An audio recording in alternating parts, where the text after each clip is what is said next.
आज सकाळी यांना शेतात लवकर जायचं होतं म्हणून यांचा स्वयंपाक करून घेतला आणि आमचा सुद्धा त्याबरोबर स्वयंपाक उरकून घेतला.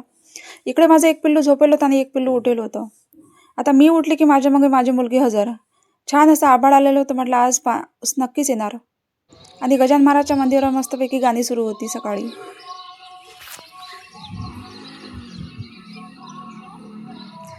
इकडे मी लावलेला छान असा पुदिना बहरला होता. नंतर मी इथंच टमाट्याचे बी टाकलेले होते, त्याचे 7-8 झाडं निघालेले होते.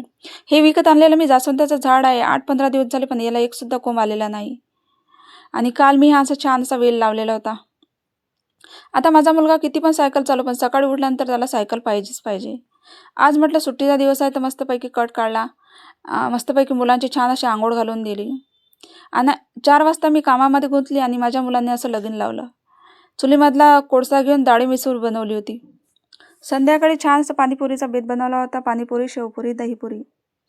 म्हटलं चला या ऋतूतला शेवटचा आंबा आहे तर काढून आमटी बनवूया. आणि त्यासाठी मी समाराची पेस्ट यांना करून मागितली. बाय.